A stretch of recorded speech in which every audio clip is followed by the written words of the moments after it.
The first light of dawn was a gentle artist, brushing the windows of the Miller family home with soft strokes of gold and pale pink. Outside, a chorus of sparrows provided a soundtrack to morning, their cheerful songs mingling with the distant happy sounds of neighborhoods slowly waking. But inside the house, the air itself seemed to vibrate with a different, more potent energy, a heady mix of nerves, bubbling laughter, and the crisp, floral scent of $1,000 worth of imported lilies. It was a wedding morning, a day where every detail was meticulously curated for perfection, and so far, every detail was obeying. Lily Miller stood before her bedroom mirror, a vision in a cascade of ivory, satin, and delicate chantilly lace. The fabric of her dress, a masterpiece of architectural design, pooled around her feet like spilled milk, shimmering softly under the warm glow of the vanity lights. Her fingers, slightly unsteady, worked to fasten a pair of exquisite silver earrings, each set with single luminous pearl. They were her something borrowed, a cherished gift from her mother, Anna, who had worn them on her own wedding day. The cool metal against her skin was a small, solid reality in a world that seemed to be spinning with almost delirious joy. "You look absolutely breathtaking," her best friend Chloe whispered, her voice thick with emotion so potent it threatened to spill over. Her eyes, already glistening with unshed tears, reflected the image in the mirror, a bride perfect and serene. Lily offered a smile, but it was a fragile thing, a delicate porcelain mask over a frantically beating heart. She had imagined this day 1,000 times since she was a little girl playing dress-up with her mother's old curtains. The soaring music, the sea of smiling, tear-streaked faces, the profound, life-altering promise of a lifetime with the person she loved most. On the surface, everything was flawless. The weather, the flowers, the dress. It was all a perfect, beautiful dream. And yet, from a shadowed corner of the room, near the doorway that led to the hall, came a low, restless whine. Rex, her steadfast German shepherd, sat vigil on the polished hardwood floor. His intelligent, dark eyes were fixed on her, tracking her every movement with an intensity that felt heavier, more significant than usual. For 5 years, he had been her constant shadow, her furry confidant, through stressful late-night study sessions in college, through tearful heartbreaks that felt world-ending, through cross-country moves and lonely evenings in new cities. His steady, silent presence had been her anchor. He was more than a pet. He was her first real commitment, her most loyal friend. But today, his familiar presence felt different.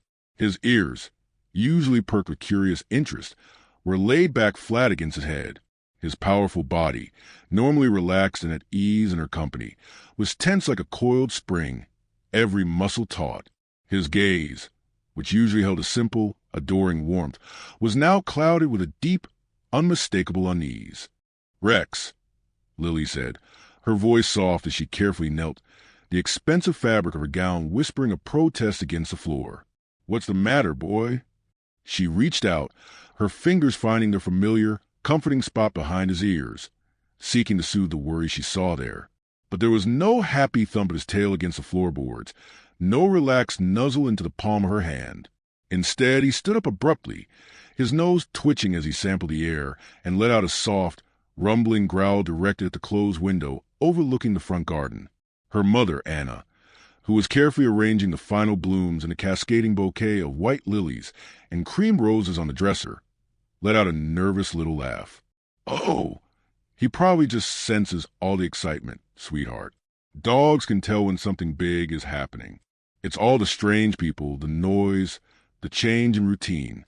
He's just overwhelmed."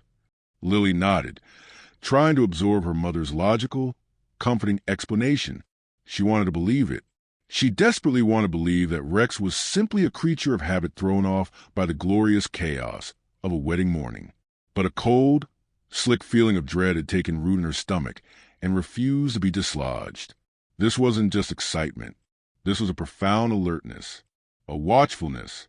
His instincts, she knew from harrowing experience, were rarely, if ever, wrong. Her mind, unbidden, flashed back to a dozen different moments. The time he had barked incessantly at the back door until she, annoyed and tired, had finally investigated and discovered a small electrical fire smoldering behind the dryer. The evening he had planted himself firmly between her and an overly persistent man on a poorly lit street. His growl low, clear warning that had made the man back away and vanish into the night. Rex always knew. He sensed storms before the sky darkened, and he sensed ill intent before it could manifest. But this was her wedding day, a day for unadulterated joy, not for cryptic warnings. Nothing, she told herself firmly, could possibly go wrong today. The universe wouldn't allow it. She stood up, smoothing the intricate lace overlay on her bodice as her bridesmaids, a flutter of pale blue satin and nervous excitement, gathered around her for the final pre-ceremony adjustments. They fussed with her veil, a cloud of delicate tulle that seemed to float around her shoulders, and handed her the heavy, fragrant bouquet. The room was a symphony of cheerful chatter, sweet perfume, and uncontainable joy. Outside, the vintage wedding car, a pristine Bentley, waited at the curb, its white ribbons fluttering in the gentle breeze like promises. Yet, even as the photographer called for one last picture, a beautiful, candid shot of Lily looking out the window, a portrait of a bride in serene anticipation, Rex did not relax. He paced a slow, worried path near the bedroom door, a furry sentinel on duty. Every few seconds he would glance back at her, his tail held stiff and low, his eyes full of silent, desperate worry that made Lily's own heart ache with a sympathy she didn't fully understand. When the cheerful, expectant honk of the car horn finally sounded, the signal that it was time to leave the church and step into her future, Rex let out a single, sharp, mournful bark. It was a sound that cut through the room's joyful noise like a shard of ice and made Lily freeze mid-step, her smile faltering for a fraction of a second. She turned, her smile tender and a little sad. "Don't you worry, my brave boy," she murmured, her voice thick with sudden, inexplicable emotion. "I'll be back before you even have time to miss me." But as she swept out of the room, her veil flowed behind her like a ghost. Rex remained frozen at the threshold. He watched her retreating form, his body a statue of canine anxiety, his expression holding a look that seemed almost prophetic. Something deep within his loyal heart, in a place beyond human reason and logic, knew with a terrifying certainty that this was not going to be a normal wedding day. The perfect, beautiful portrait was about to be shattered. At Bonds Unspoken, we believe every story between a human and their animal companion deserves to be heard. If you agree, please like, share, and subscribe, and don't forget to turn on notifications so you can join us every time another bond speaks louder than words. The morning breeze that swept through the garden carried the sweet, heavy scent of blooming roses and the fresh, clean smell of dew-kissed grass. Lily stepped outside, her gown shimmering in the sunlight, a figure of pure light against the vibrant green of the lawn. The bridal car, a polished vintage Bentley, gleamed at the end of the stone path, its white ribbons fluttering like tiny flags of celebration. Every single element was straight out of a fairy tale, a meticulously composed picture of perfect, idyllic happiness. Every element, except for Rex. The German shepherd stood rigid beside the porch steps, a statue of canine tension. His ears were pricked forward, swiveling like radar dishes to capture every distant sound. The chirp of a bird 2 houses down, the rustle of a squirrel in the oak tree, the far-off hum of a lawnmower. His tail was held low and still, not a hint of a wag in it, a stark contrast to its usual joyful metronome. His intense, dark gaze was locked on Lily, tracking her every move as if he were memorizing her, trying to brand this image of her in his memory forever. He hadn't touched his breakfast. His bowl, still full of his favorite premium kibble mixed with a special handful of grilled chicken, a wedding day treat, sat untouched by the kitchen door. In all the years she'd had him, through sickness and health, through thunderstorms and fireworks, he had never, ever skipped a meal. That simple, mundane fact felt more alarming to Lily than any growl could have. It was a silent scream in the otherwise noisy morning. "Rex, come on, buddy," Lily coaxed, her voice soft as she held out her hand. She pushed down the unease that was curdling in her stomach. "You have to eat something. You'll need your energy to celebrate later. There's chicken in there, your favorite." But Rex didn't even glance at the food. He just stared at her, his dark eyes pools of what looked unmistakably like worry, a sentiment so human it was unsettling. Then, without warning, a low, deep growl rumbled in his chest. It was a sound Lily had heard only a handful of times in his life, and it always, without fail, preceded real, tangible danger. He was staring past her shoulder, his focus sharp and hostile, his body shifting into a more defensive posture. Lily turned, startled. Her fiancé's best man, Jake, had just stepped to the front gate, phone in one hand, a small gift box in the other, a polite, rehearsed smile on his face. "Morning. Car's ready when you are," he called out, his voice a bit too loud. Daniel's at the church. Nerves of steel, that one. But Rex's growl only intensified, growing louder and more threatening, a continuous, guttural warning. He moved forward with a deliberate, fluid motion, placing his large body squarely between Lily and Jake, the fur along his spine rising slightly in a ridge of warning. It wasn't the playful posturing he sometimes did with new people. This was a genuine, primal alert. "Whoa! Easy there," Jake said with a nervous laugh, raising his hands. "Just the excitement, huh?"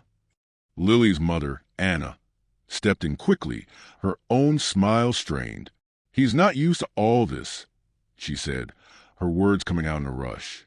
"The noise, the people, it's too much for him." But her eyes darted toward Lily, and in them, Lily saw a reflection of her own unease, a silent acknowledgement that this was different. Lily bent down again, her hand brushing against the cool, familiar leather of Rex's collar. "Rex, it's okay. Jake is a friend. You know Jake. He's been to the house a dozen times." But the dog didn't relax.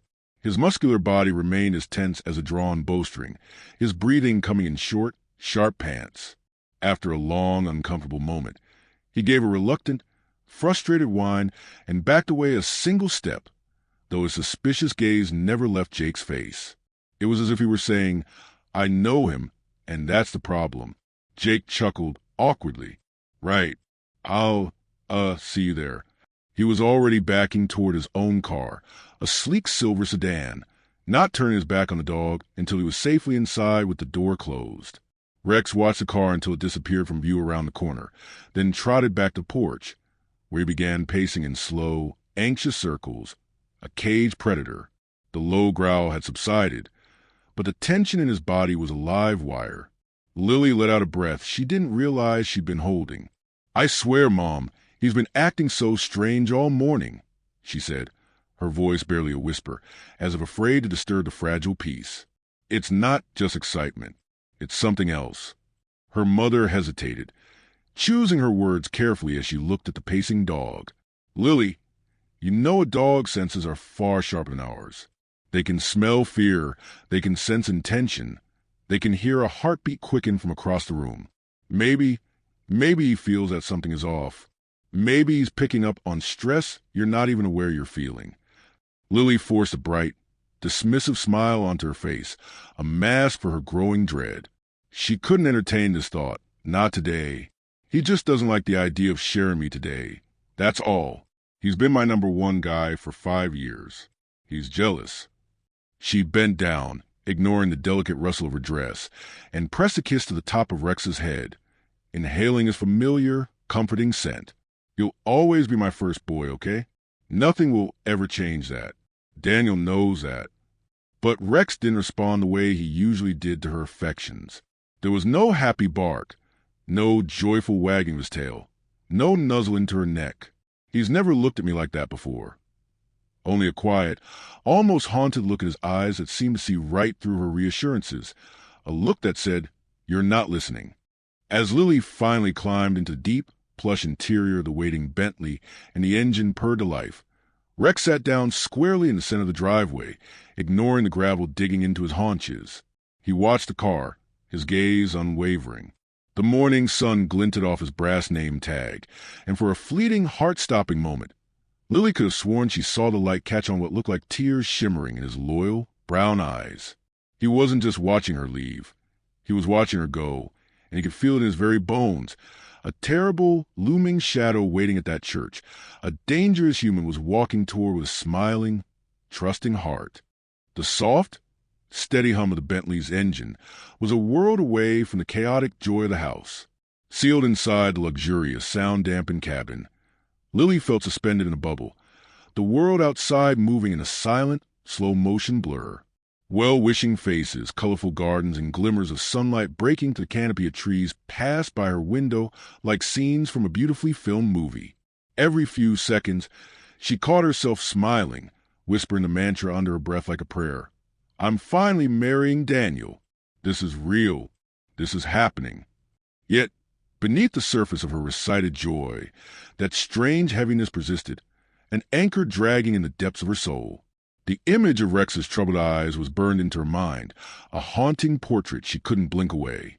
This wasn't just a dog being skittish. It was a profound, deep-seated alarm. It felt like a warning she was foolishly, stubbornly ignoring. She replayed the morning in her head, searching for a logical explanation she might have missed.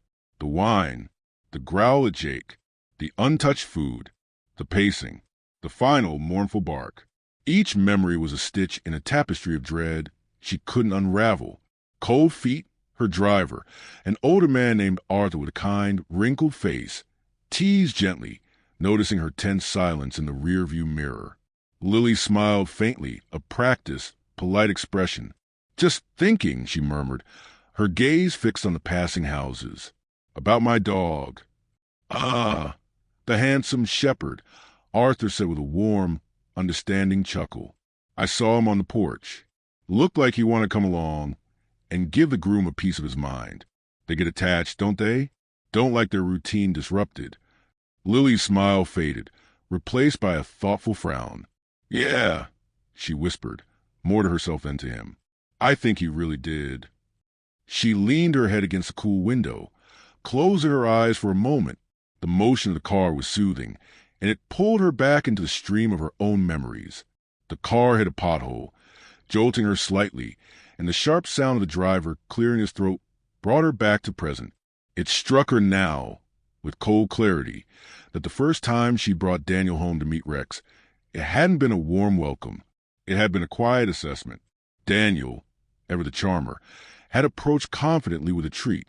Rex had taken it politely, but then had simply walked away and sat by Lily's feet, watching Daniel with a reserved, analytical calm. No wagging tail, no invitation play. He's a tough critic, Daniel had laughed, seemingly unbothered. Asterisk, he's just cautious, Lily had replied, brushing it off. It takes him a while to warm up to new people. Asterisk, but had he ever truly warmed up? The car turned a corner, the movement pressing her against the door. She sifted through the memories. There was a time Daniel had tried to playfully tug on her sleeve during a walk, and Rex had instantly inserted himself between them. Not aggressively, but firmly. There was the evening Daniel had raised his voice in frustration during a heated discussion about wedding planning, and Rex had stood up from his bed, a low grumble in his throat until the volume lowered. Lily had scolded him each time. Asterisk, it's okay, Rex. He's not hurting me. Asterisk, she had attributed it all to overprotectiveness, to the simple jealousy her mother had mentioned. But now, in the quiet sanctum of the car, a terrifying question whispered in her mind. What if it wasn't? What if every low growl, every watchful stare, every time he positioned his body as a barrier between her and Daniel, was not a dog being possessive, but a guardian being perceptive? She shook her head, physically trying to dislodge the thought. It was absurd. This was Daniel. Her Daniel, the man who remembered her favorite flower, who held her when she cried after a bad day at work, who had gotten down on one knee in the middle of a rain-soaked picnic, because he couldn't wait another second to ask her to be his wife. He was kind and patient, and he loved her.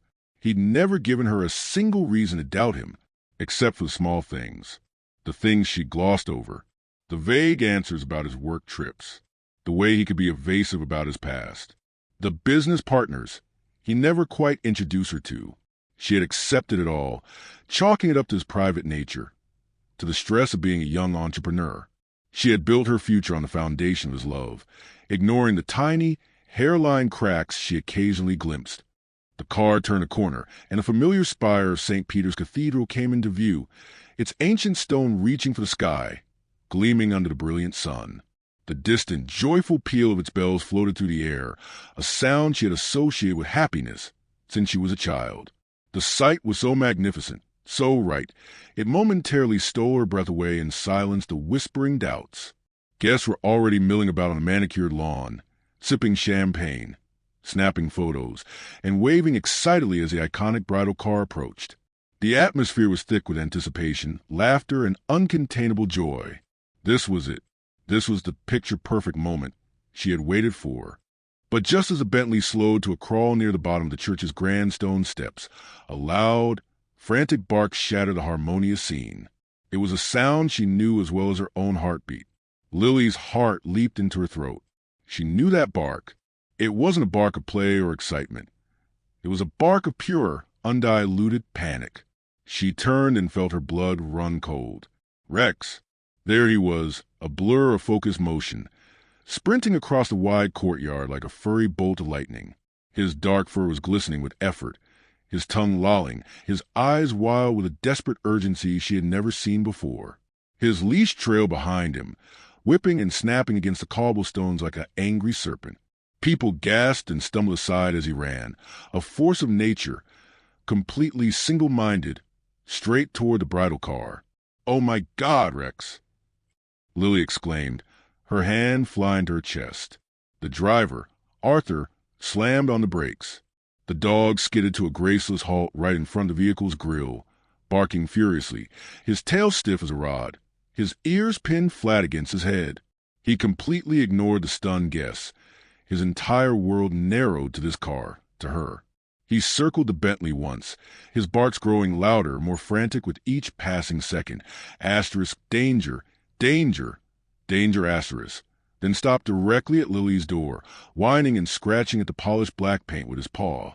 The wedding coordinator, Marguerite, a flustered woman clutching a clipboard, as it were a lifeline, rushed over, her face pale. "Whose dog is this? Someone get it out of here. Now!" Without thinking, driven by a mix of embarrassment and deep concern, Lily pushed the heavy door open and stepped out, her veil catching the breeze and flowing around her like a question mark. "Wait! He's mine!" she said, her voice trembling slightly as she addressed the coordinator and the staring crowd. "Rex, what are you doing here? How did you get out?" Rex barked once a sharp, commanding sound that cut through the murmuring crowd and silenced them. Then he looked past her, his gaze laser-focused on the large, ornate doors of the church. He growled a low, visceral rumble that seemed to vibrate through the soles of her satin shoes and travel straight up her spine, chilling her to the core. The crowd began to murmur again, a wave of confusion and curiosity. Phones were raised, capturing the bizarre scene. "Is that the bride's dog? Why is he barking like that? Is he sick? Someone control that animal." Lily knelt, the delicate fabric of her dress be damned, and tried to calm him, running her hands over his heaving sides. "Sure, it's okay, boy. It's okay. Everything's okay." But Rex's body remained rigid, a rock of unwavering tension. His eyes darted between her face and the church entrance, as if he were screaming at her without sound. Asterisk, don't go in there. Don't. Asterisk. Her mother emerged from the car behind them, her face a mass of confusion and deepening concern. "Lily, what in the world is going on?" I don't know," Lily stammered, her heart hammering against her ribs like a trapped bird. "He must have followed us. He must have jumped the fence." Rex let out another sharp, piercing bark, his eyes now fixed firmly on Jake, the best man, who had just appeared in the shadow of the church doorway, his smile strained. In that moment, the cheerful music and laughter from the guests seemed to fade into a dull, distant roar. The bright, hopeful morning suddenly felt cold and dark, the imposing church doors now looking less like a gateway to heaven and more like the entrance to a tomb. Something was wrong. Terribly, horribly wrong, and her dog, her loyal, brave, frantic dog, was the only one who could see it. The heavy, ornate door of St. Peter's Cathedral closed behind Lily with a soft, definitive thud, sealing her inside. The sudden shift was jarring. The bright, chaotic noise of the courtyard was instantly replaced by a hushed, sacred silence, broken only by the soft, reverent notes of the organ prelude. The air was cool and still, carrying the faint, familiar sense of old wood, beeswax polish, and the lilies that adorned the end of every pew. It was a world of filtered light and whispered anticipation. Golden sunlight streamed to the towering stained glass windows, scattering jewel-tone patterns across the polished wooden pews and the stone floor. The guests, a sea of elegant hats and somber suits, were a blur of smiling, tearful faces, all turned toward her. It was beautiful. It was perfect. It was everything she had ever wanted. And yet, she felt like she was standing on the edge of a precipice. From outside, Rex's barks echoed, muffled but desperate, each one a hammer blow against the church's ancient doors. Asterisk thump, thump, thump. Asterisk a soft, frantic scratching joined the chorus the sound of a loyal heart being ignored, of a warning being dismissed. The wedding coordinator, Marguerite, appeared at her side like a nervous sparrow, her face a tight mask of professional panic. "Lily, we must start," she whispered urgently, her voice a hissed plea that carried in the quiet space. "The guests are waiting. The musician is on his final prelude. Please, we'll have someone take the dog to your car. He'll be fine." Her heart was a wild drum against her ribs, a frantic rhythm that clashed with the organ's solemn pace. She turned toward the sound, toward Rex, who was a dark, agitated silhouette against a slim rectangle of daylight from the cracked open door. He wasn't looking at her anymore. He was staring straight into the heart of the church, his body aimed like an arrow, his entire being focused on a target only he could see. Following his intense, unwavering gaze, Lily's eyes traveled down the long, red-carpeted aisle. They swept past the smiling, oblivious faces, past her beaming bridesmaids, past her father who was already dabbing at his eyes with a handkerchief. They landed on Jake, the best man. He was standing near the front, off the side of the altar, adjusting his cufflinks. He seemed to be trying too hard to look casual, his posture stiff, a flicker of unease crossing his face every time he glanced toward the entrance. It was a small thing, a nearly invisible crack in his calm facade, but it made the twist of anxiety in her stomach tighten into a hard knot. "Rex, what is it?" she whispered under her breath, the words swallowed by the organ swell. The dog, as if he had heard her from through the solid oak, responded with a soft, guttural growl that was just audible inside. The fur on his shoulders bristled. His focus on Jake was absolute, predatory. Her mother, Anna, who had slipped into a side door, approached, laying a gentle but firm hand on Lily's shoulder. "Sweetheart, people are starting to stare. This is it. This is your moment. I'll take Rex to the car, and we'll get this beautiful day back on track." Her voice was soothing, logical, a lifeline to normalcy. But when Anna reached for the leash trailing from Rex's collar, the dog let out a single, sharp warning bark that made several guests jump in their seats. He stepped back defensively, closer to Lily, his body a solid, unyielding barrier. His eyes, dark and impossibly intelligent, never wavered from the best man. At the altar, the elderly priest, Father Alistair, cleared his throat. The sound echoed faintly in the cavernous space. "Shall we begin?" His voice was kind but held a note of impatience, of ceremony waiting to unfold. The words snapped Lily back to moment. This was her wedding. To Daniel, the man she loved. She was letting a dog's strange mood, a series of coincidences, overshadow a lifetime of happiness. She was being ridiculous. She took a deep, shuddering breath, forcing a smile that felt like it was made of glass and would shatter at any moment. "It's fine," she murmured, mostly to herself, a mantra she desperately needed to believe. "He's just nervous. He'll calm down." But deep down, in a place beyond logic and reason, a place that was beginning to listen to the dog's silent screams, she didn't believe it. She turned one last time to the door.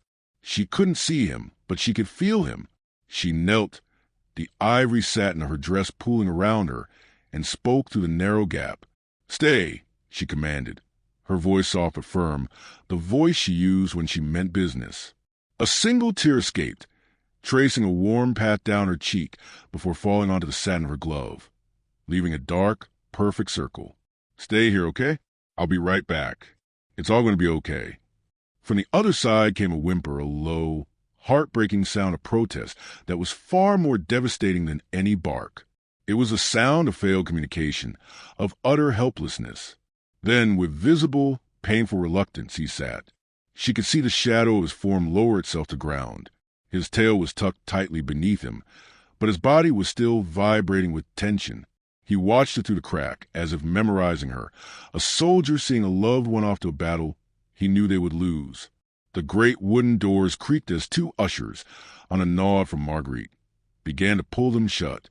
For a moment, the world was reduced to a sliver of light, and in that sliver she saw Rex's dark, watching eyes, full of love so profound it was willing to be disobedient, to be a nuisance, to be called crazy, if it meant even the slightest chance of protecting her.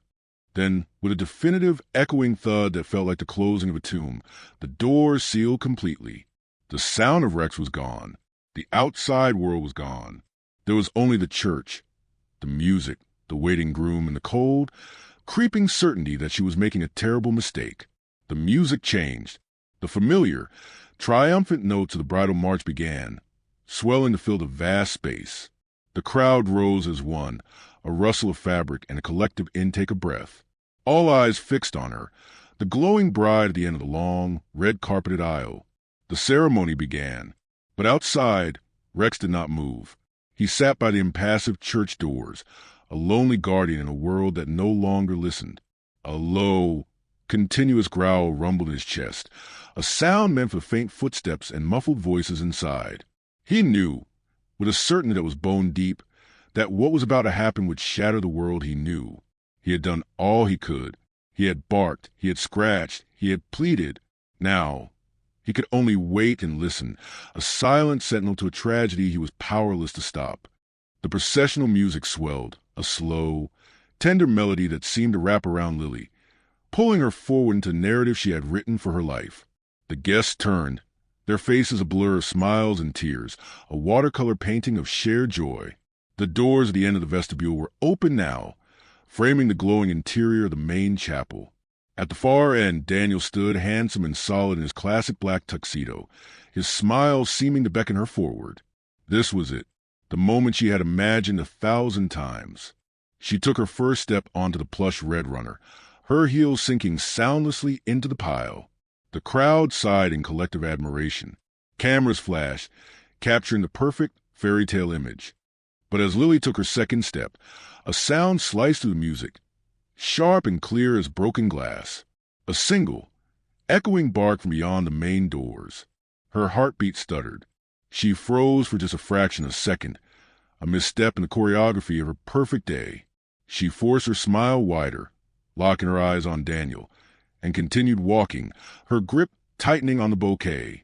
Asterisk, ignore it. It's just a dog. It's just noise. Asterisk.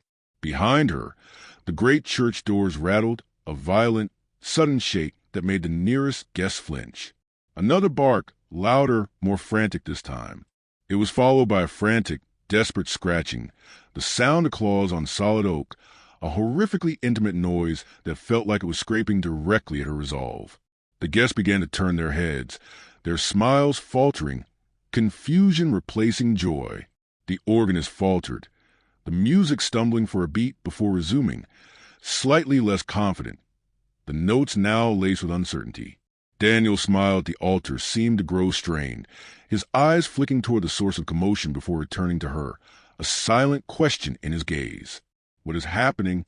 Lily's father, arm linked with hers, gave her a gentle, reassuring squeeze. Steady, pumpkin, he murmured, his voice low. But she could feel the tension in his arm. And then the doors burst open. Gasps erupted like fireworks, rippling through the congregation.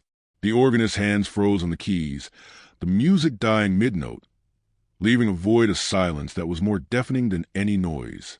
Rex charged into the church. He was a whirlwind of focused energy, a stark, chaotic contrast to the ordered serenity of the chapel. His powerful legs carried him down the aisle with breathtaking speed, a black and tan missile of pure intent. He wasn't running wildly. He was on a mission, his path unerringly straight. His barks were furious, sharp reports that echoed off the vaulted ceiling. Each one a protest, a warning, a plea. He ignored the startled cries, the people shrinking back in their seats, the horrified flower girl who began to cry. He ran straight past the groomsman, past the stunned priest, and stopped directly in front of Lily, blocking her path completely. His body trembled, not with fear but with raw, protective intensity. His lips were pulled back, revealing sharp white teeth, but the snarl was not directed at her. His blazing gaze was fixed straight ahead, past her, toward the man standing at the altar.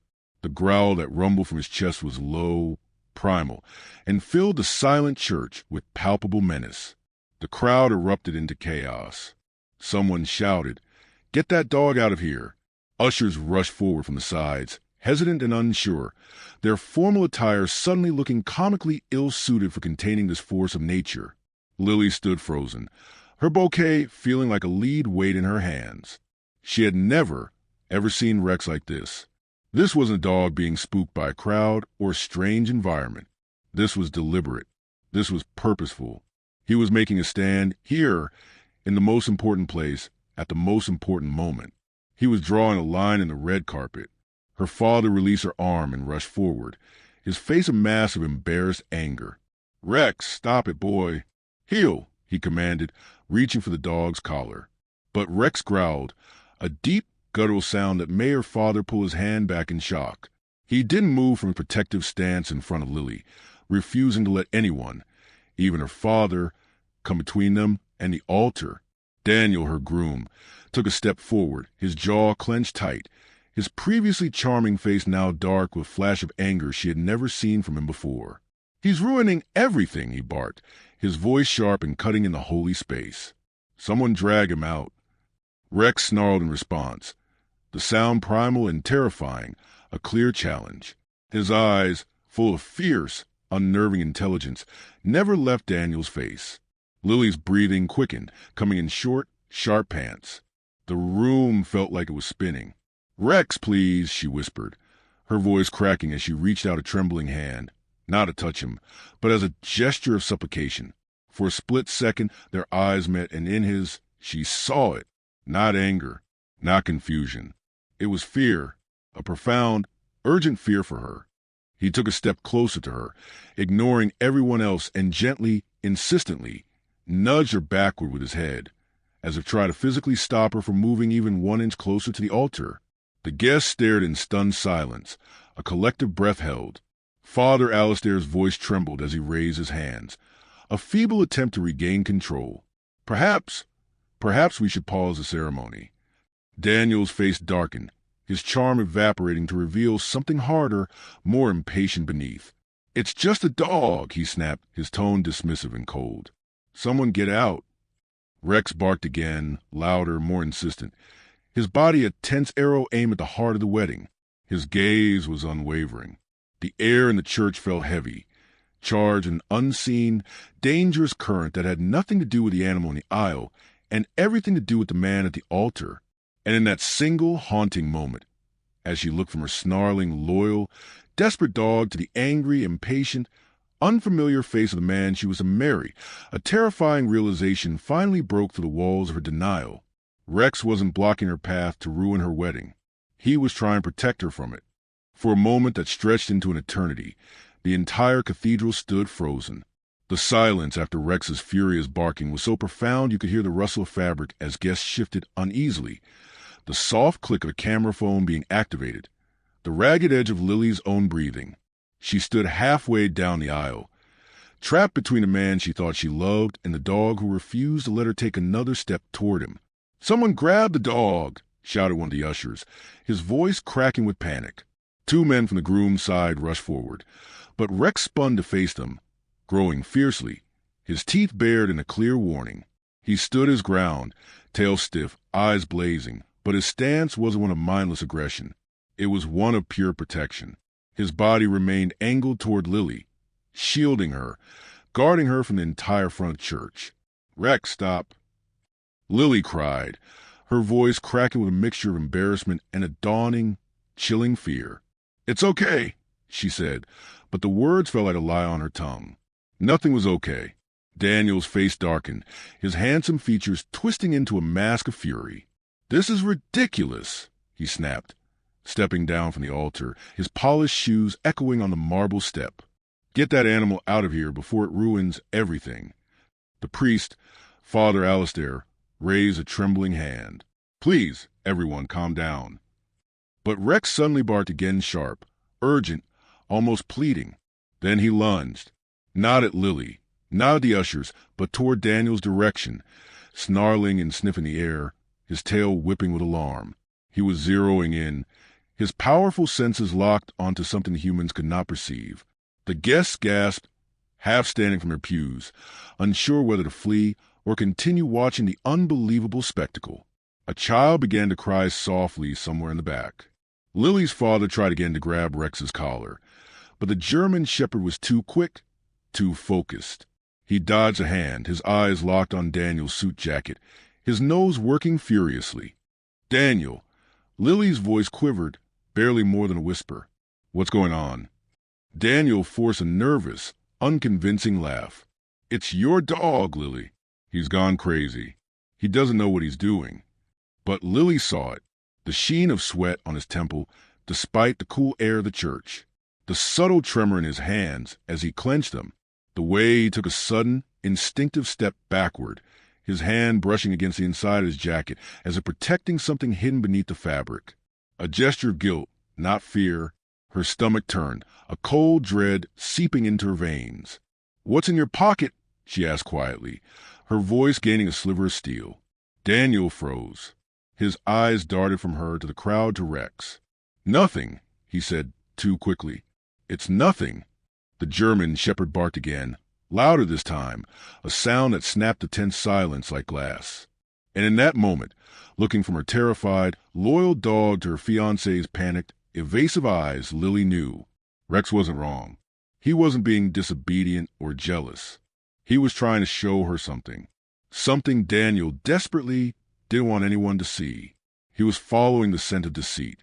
The air inside the church felt electric, heavy with fear and the dark scent of lies. Lily's bouquet trembled in her hands as she stared at Daniel, her heart pounding so hard she felt lightheaded. The man she was about to marry looked nothing like the gentle, patient person she thought she knew. His jaw was tight, his hands were clenched into white-knuckled fists, and his eyes darted nervously toward the exits. Rex's growls deepened, becoming more guttural and urgent. The dog's entire body was rigid, a coiled spring of canine intuition. He inched closer to Daniel with slow, deliberate, menacing steps, sniffing at the ground near his shoes, his nose twitching rapidly as he caught and processed a scent that confirmed his deepest suspicions. "Get him away from me!" Daniel barked suddenly, his voice breaking with a crack of raw fear. It was the voice of a cornered man. "Daniel, please," Lily whispered, her own fear giving way to a horrifying clarity. "He's trying to tell us something. This is absurd." Daniel snapped, his tone sharp and desperate. "You're all standing around letting a dog ruin the most important day of our lives. This is a church, for God's sake." Father Alistair raised his trembling hand again, his face pale. "Perhaps we should all take a moment to—" But before he could finish, Rex lunged. A collective gasp swept through the cathedral as the dog sprang forward. It wasn't an attack aimed at Daniel's flesh, but at his deception. His teeth flashed, snapping not at Daniel's face or hands, but at the fabric of his tailored suit jacket. There was a sharp, ripping sound that echoed in the hushed space, a sound of veils being torn away. Something small and metallic clinked against the marble floor.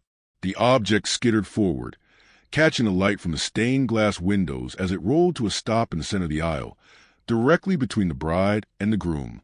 Time seemed to stop. The wedding had been irrevocably hijacked by truth. Every eye in the church turned toward the fallen item. A small glass vial, sealed with a silver cap, lay gleaming against the dark red runner. It looked innocuous, like a sample perfume, but its presence here, hidden and the way it had been revealed, made it seem utterly sinister. Lily's gaze flicked from the vial on the floor to Daniel's face. She saw the last of his composure shatter, his expression shifting from panic to something far more revealing, a mask of pure, calculated deceit crumbling into sheer, undisguised terror. Rex immediately stopped his assault. He barked once, furiously, then stepped back, positioning himself squarely in front of Lily again, growling at the vial as if it were a venomous snake. His job was done. He had forced the secret into the light. Daniel's face went ghostly white. It's nothing," he stammered, his voice thin and reedy. "It's medicine. Just my allergy medicine." Father Alistair, moved by a duty that surpassed the wedding ceremony, stepped down from the altar. He walked slowly to the vial and picked it up carefully, holding it to the light. "Medicine?" he repeated, his brow furrowed in disbelief. "Then why is there no label? Why was it hidden?" Daniel's breath quickened. Sweat glistened on his forehead now, catching the light. Because I transferred it to a smaller bottle. I forgot to put the label on. It's for my anxiety." The excuses were flimsy, transparent. The crowd murmured, voices rising in a wave of confusion and suspicion. Camera phones were raised again, documenting the unraveling of a fairy tale in real time. Rex barked once more, a sharp, commanding sound that cut through the noise and silenced everyone. He wasn't attacking. He was pointing. He was alerting. He was protecting. The jury had spoken, and its verdict was in the vial. The cathedral was swallowed in a stunned, suffocating silence. The only sound was the faint clink of the small glass vial as Father Alistair turned it in his trembling, aged hands. Sunlight from the stained glass windows glinted off the glass, revealing a faint, cloudy liquid inside that shimmered unnaturally, refusing the light's embrace. Rex stood still now, his fur bristling, eyes locked on Daniel. The dog's body was tense but calm, as if his mission had been accomplished. He had exposed what no one else could see. The evidence was now in the hands of a man of God. Daniel's face was a mask of pale panic. His hands trembled as he took a half-step forward, his voice unsteady, stripped of its usual confident charm. "It's not what you think. Just give it to me. It's private." But the priest stepped back, holding the vial away, his expression shifting from confusion to stern authority. "Private or not, Daniel, you brought this into a house of God, and judging by your behavior, I think we all deserve an explanation." A low, anxious murmur swept through the guests, confusion blending with a rising tide of fear. Lily's pulse raced, a frantic drumbeat in her ears. "Daniel," she whispered, her throat so tight it hurt. "Why do you have that? What is in it?" He opened his mouth, but no sound came out. Sweat trickled down his temples, betraying his calm facade. "It's medicine for a condition.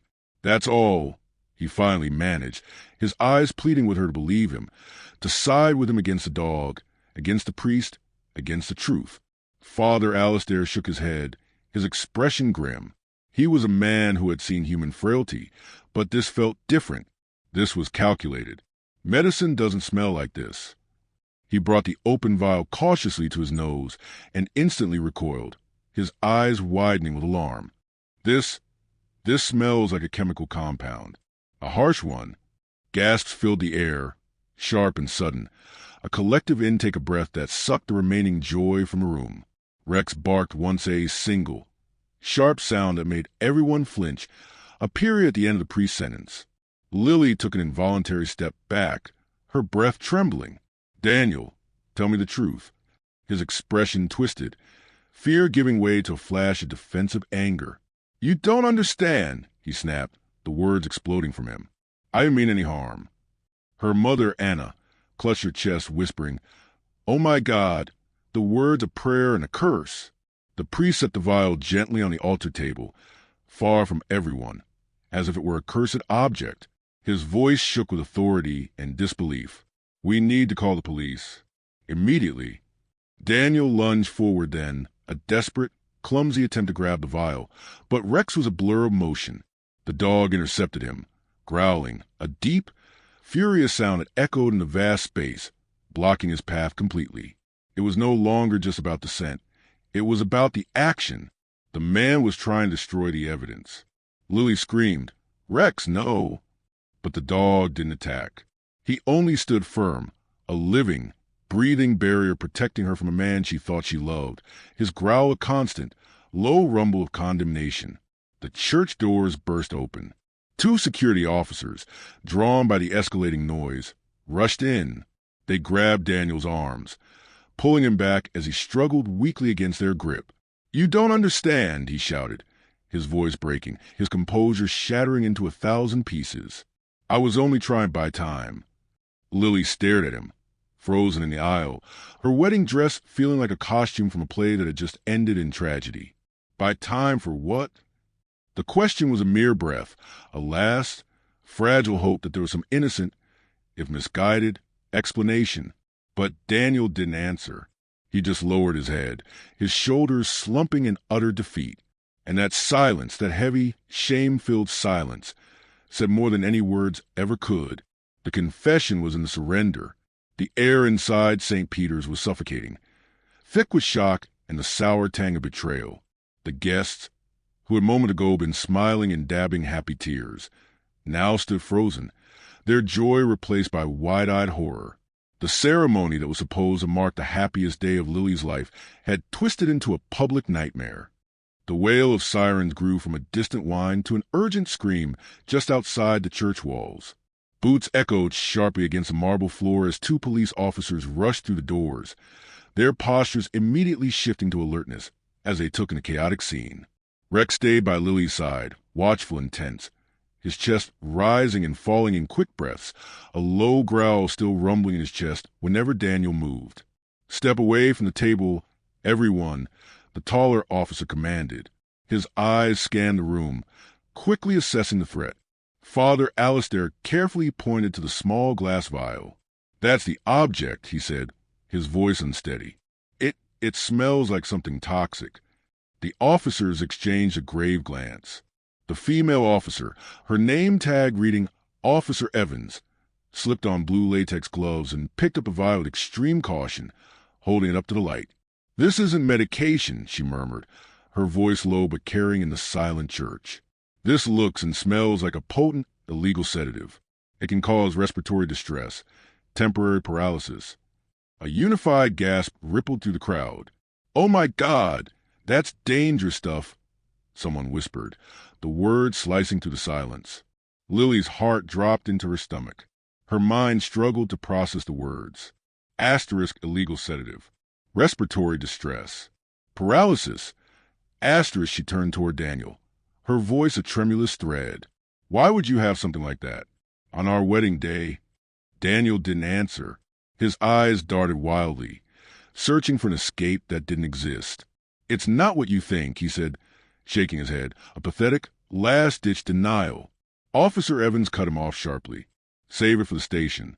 You're under investigation for possession of a controlled substance and intent to conceal evidence."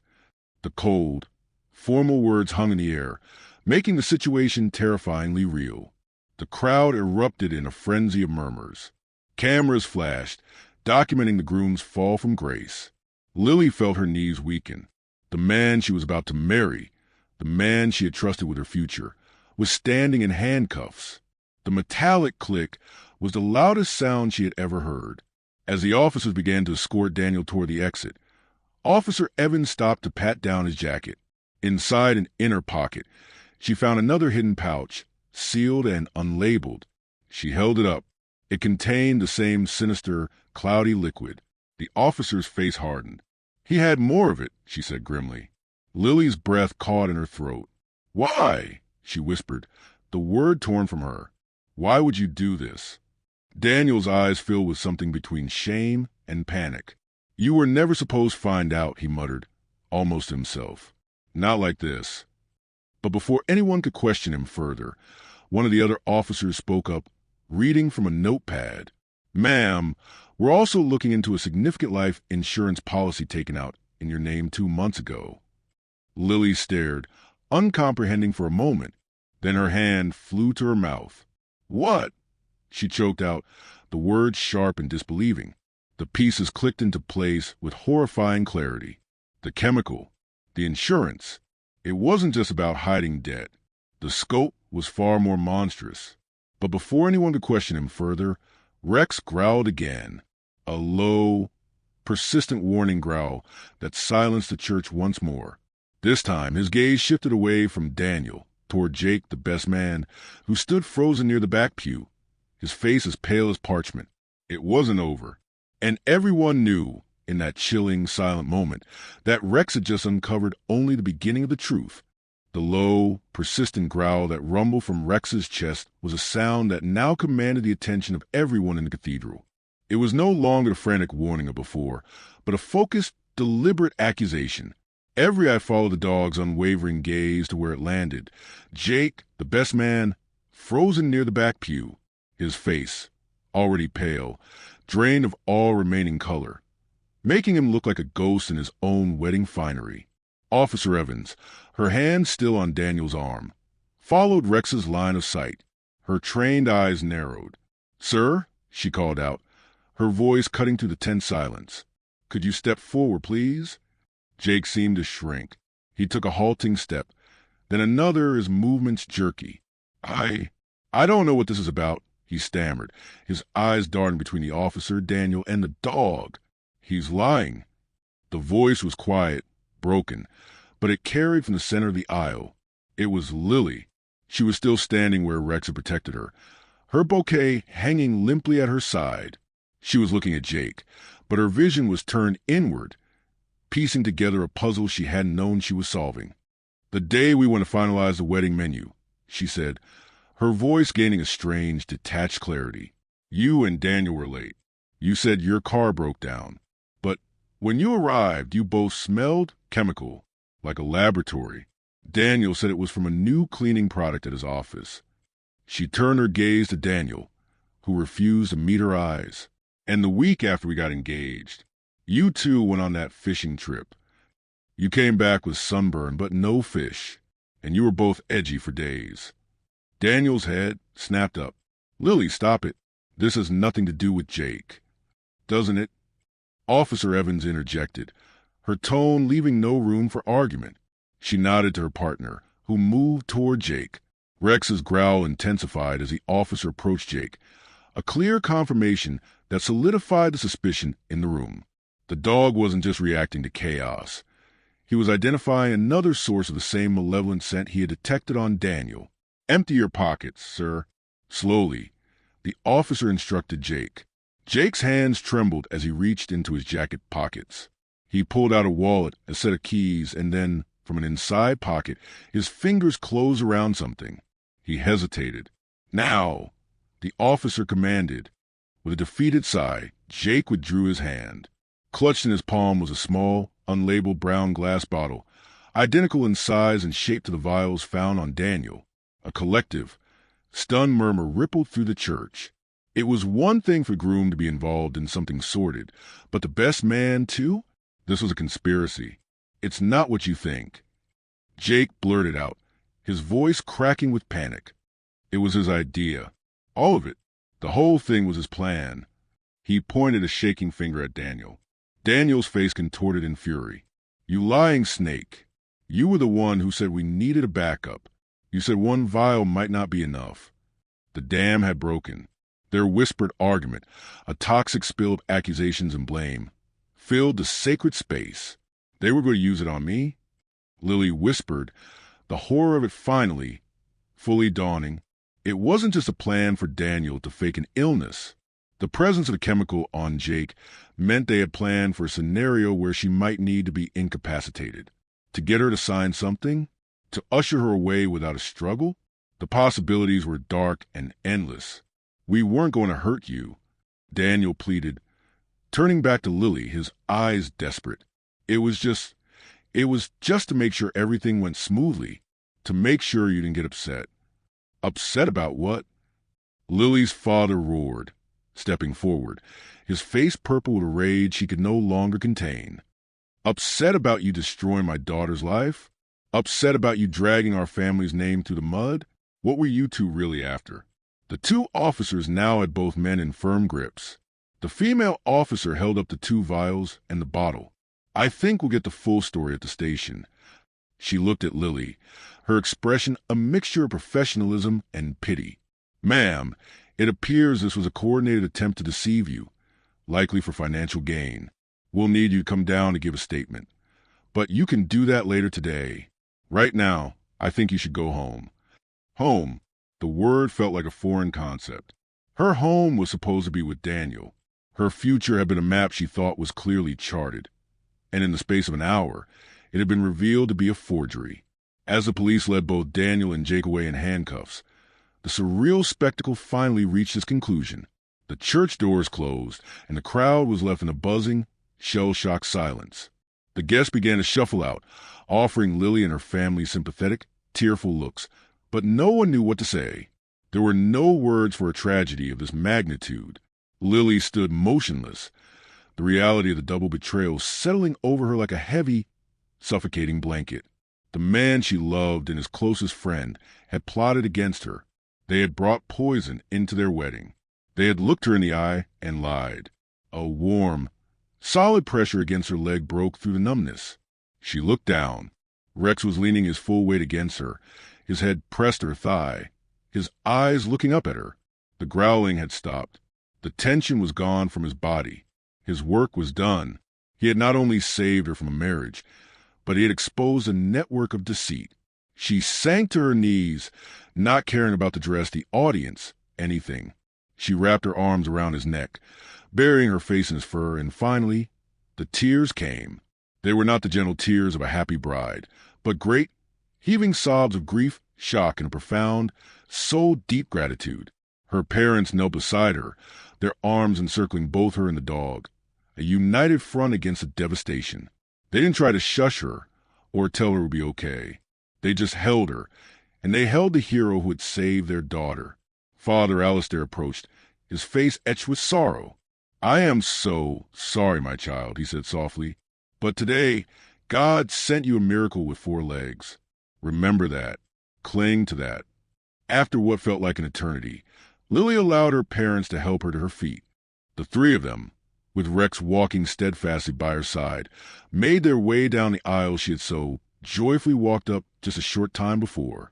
They walked past the empty pews, the abandoned programs, the wilting flowers, the ghostly remains of a future that would never be.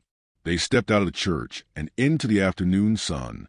The news vans were there, their cameras rolling, but Lily's father shielded her from view.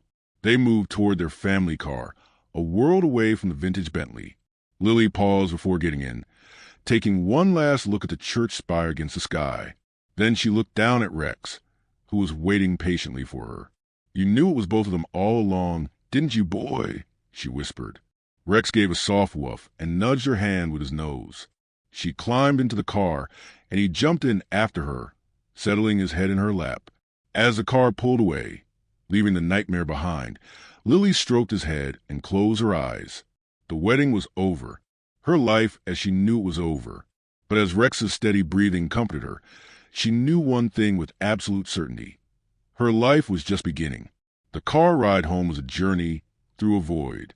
The world outside the windows, the familiar streets, the shops, the parks, seemed like a painted backdrop, utterly divorced from the reality collapsing inside the car. Lily stared unseeingly, her hand mechanically stroking Rex's head where it lay in her lap. He was warm and solid, a grounding weight in a universe that had lost its gravity. Her parents sat in the front, a silent, supportive presence. The only sound was the hum of the engine and the occasional, soft sigh from Rex. They pulled into the driveway of her childhood home, the house she had left just hours before, a bride bursting with dreams. Now, she returned a specter. The festive ribbons her mother had tied to the mailbox that morning fluttered in the breeze, a cruel, cheerful mockery. The moment she stepped inside, the full weight of the day crashed down upon her. The house was still. The frantic, happy energy of the morning had vanished, leaving a hollow silence. In the living room, a half-empty tray of forgotten pastries sat on the coffee table. A forgotten bridesmaid's shawl was draped over a chair. It was a museum of a life that had been abruptly canceled.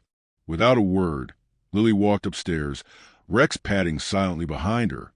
She pushed open the door to her old bedroom, and there it was, her wedding dress, the one she had so carefully hung up before leaving for the church, still hung in its protective garment bag on the back of the door, a ghost of a future that would never be.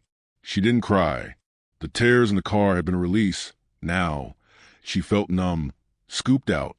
She reached out and touched the plastic covering, her fingers tracing the outline of the lace bodice. Then, with a resolve that surprised her, she unzipped the bag, pulled the heavy, beautiful dress off the hanger, and folded it into a large box she pulled from her closet.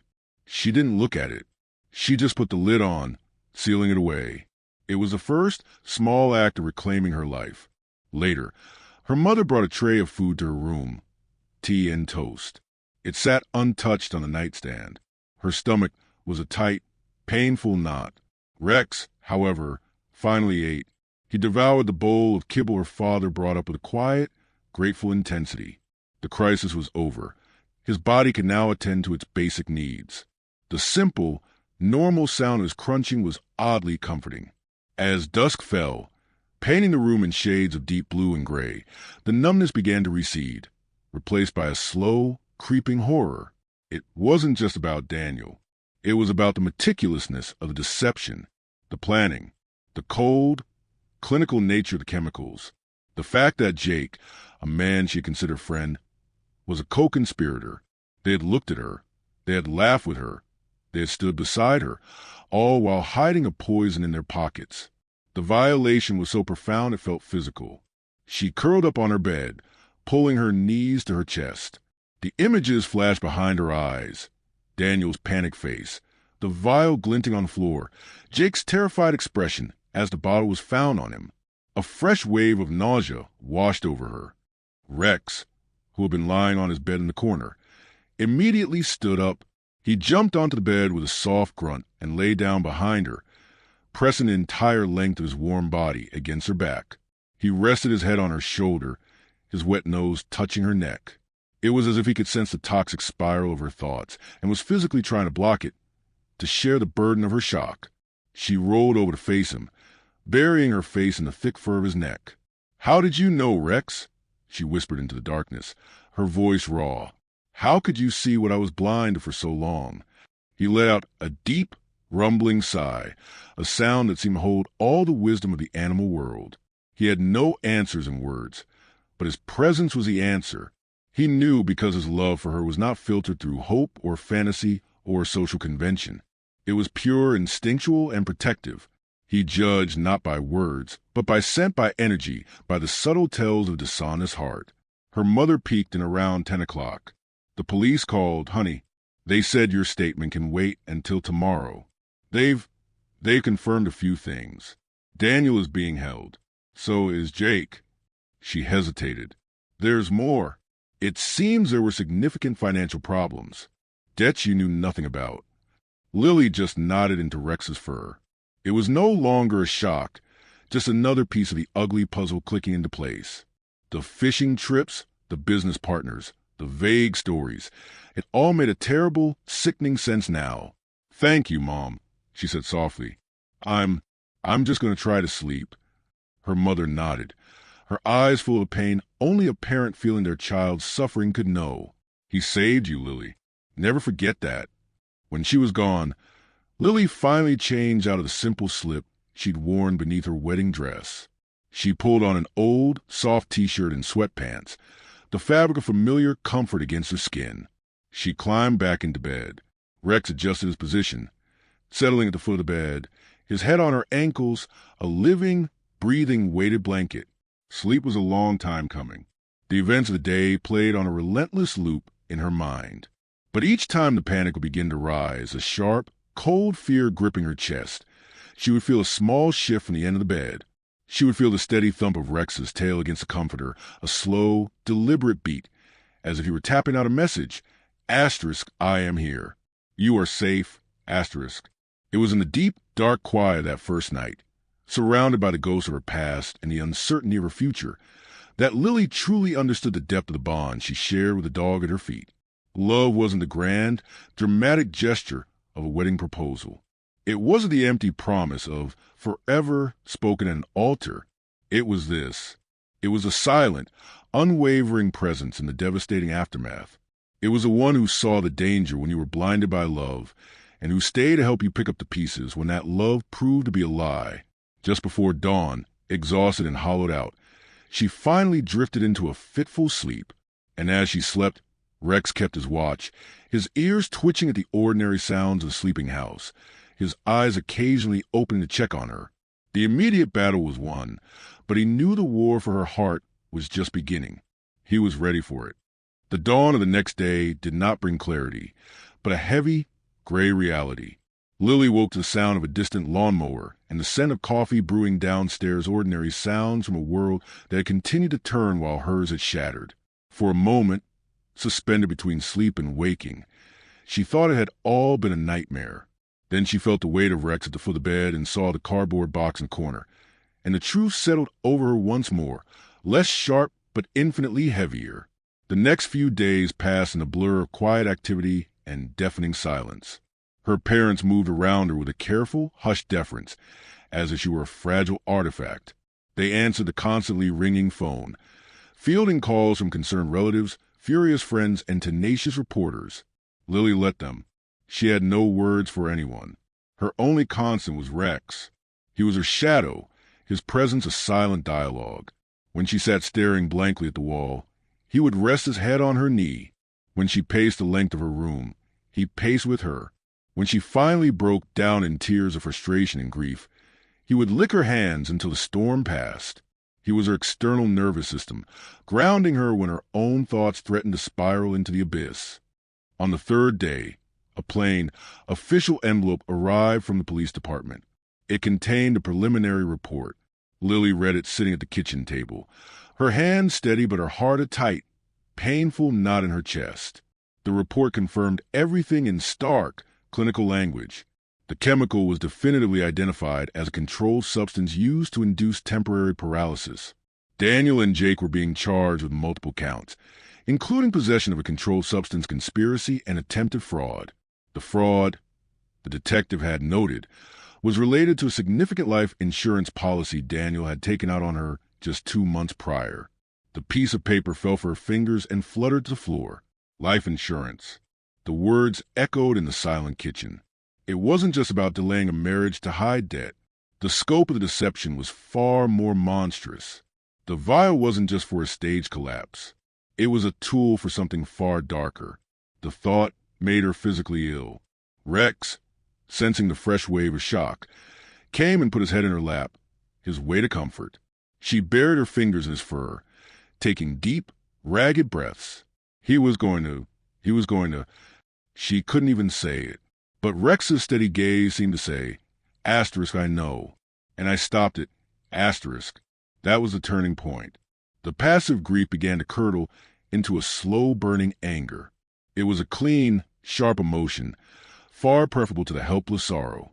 The anger was for the lies, for betrayal, for the utter violation of her trust. But most of all, it was for the fact that they had underestimated her and they had underestimated her dog. The anger gave her a strange, new strength.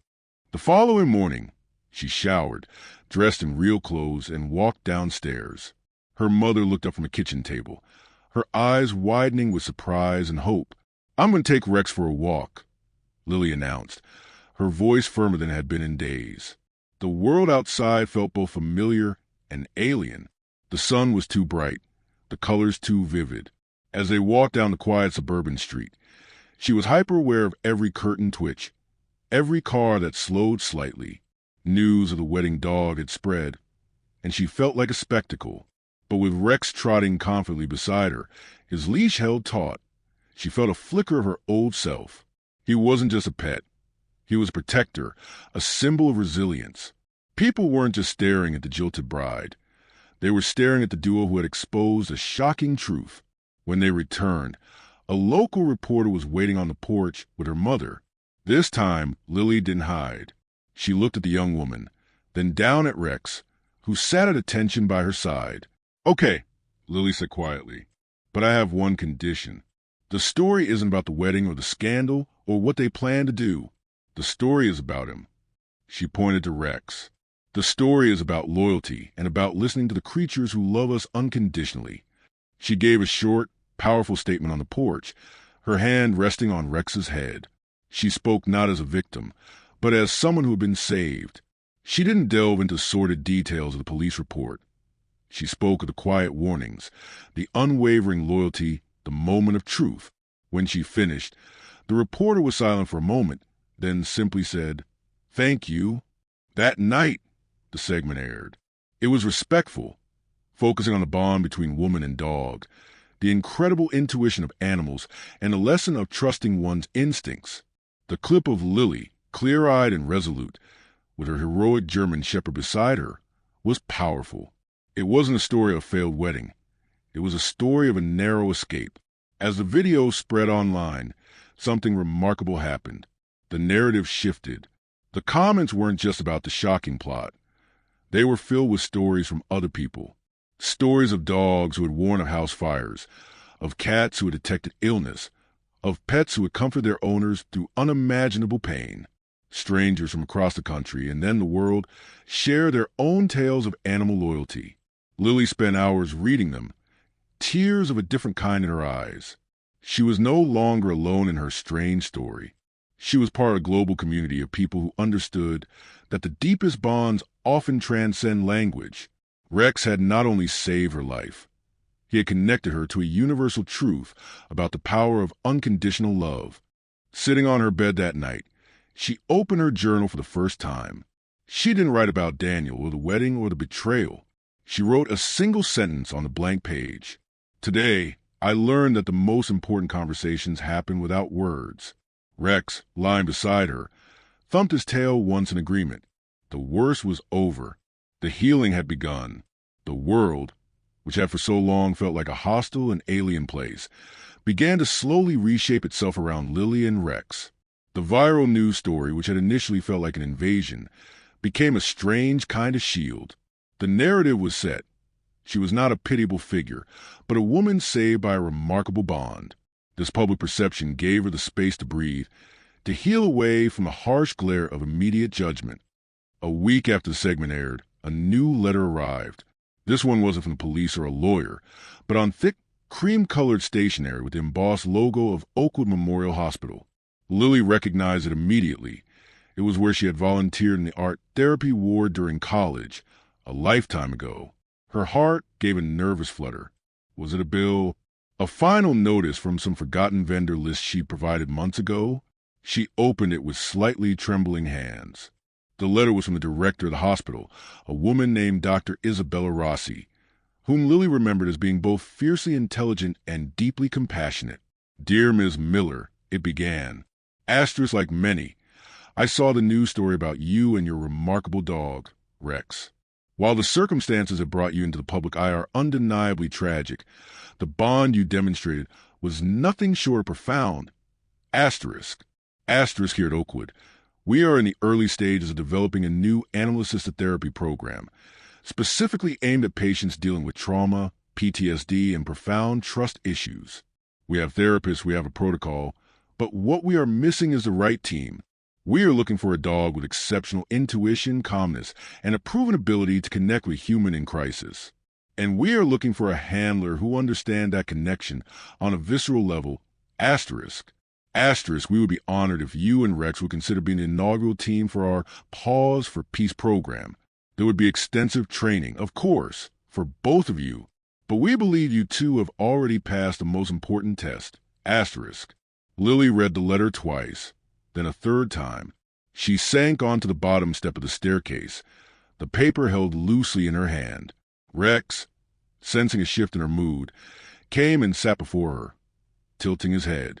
Rex, she whispered, her voice full of awe. They want us to help people. He let out a soft woof, his tail giving a single, decisive wag. It was as if he understood the gravity of the offer, the significance of this door swinging open. She discussed it with her parents that evening over a quiet dinner. It's a huge commitment, honey, her father said, his voice gentle. And are you ready? It would mean being around people, talking about instinct and trust. That's just it, Dad, Lily replied, a new light in her eyes that had been absent for weeks. It wouldn't be about my story. It would be about his ability. It would be about taking what we've been through and using it for something good, to help people who are also struggling to feel safe. Her mother reached across the table and squeezed her hand. Then I think it's a wonderful idea. The following Tuesday, they found themselves walking through the automatic doors of Oakwood Memorial. The familiar smell of antiseptic and floor wax brought a wave of nostalgia, but it was now layered with new, nervous anticipation. Dr. Rossi, a woman with kind eyes and a no-nonsense demeanor, met them in the lobby. Lily, it's good to see you again, she said, shaking her hand firmly. Then she crouched down, not immediately reaching out, but simply offering her closed hand to Rex for inspection. And you must be the famous Rex. Rex sniffed her hand politely, then looked up at Lily as if for instruction. His calmness was palpable. He wasn't a frantic dog from the church. He was a professional assessing a new environment. They're remarkably perceptive, aren't they? Dr. Rossi said, standing up. They can tell the difference between a hospital and a home, between a patient and a visitor. Come, let me show you the wing we're setting up. They walked through quiet, sun-drenched corridors to a bright, spacious room with comfortable chairs, soft lighting, and a floor that was easy to clean. A few patients were there, some looking withdrawn, others anxious. This is our pilot group, Dr. Rossi explained softly. We won't do anything formal today. I'd just like to see how Rex interacts in this space. No pressure. Lily unclipped his leash. Okay, boy, go say hello. Rex didn't bound forward. He stayed by Lily's side for a moment, scanning the room. Then, with a quiet dignity, he began to move. He didn't approach everyone. He walked slowly, his nails clicking softly on the floor. He bypassed a man talking animatedly to a therapist and went straight to an elderly woman sitting alone by the window, staring out at the parking lot. She had barely moved since they entered. Rex stopped a few feet from her, sat down, and simply looked at her. After a long moment, he let out a quiet, almost inaudible whine. The woman slowly turned her head. Her eyes, which had been vacant and distant, focused on him. She didn't smile, but a subtle tension seemed to leave her shoulders. Very slowly, she reached out a trembling hand. Rex didn't move. He allowed her to place her hand on his head. Her fingers, gnarled with arthritis, slowly stroked the fur between his ears. A single tear traced a path down her wrinkled cheek, but it was not a tear of sadness. It was a tear of connection, of breaking through profound isolation. Lily watched, her own eyes filling with tears. This was it. This was his gift. He wasn't just a protector. He was a bridge for others lost in their own pain. Dr. Rossi stood beside Lily, her voice hushed with reverence. You see, he doesn't need to be told. He knows who needs him most.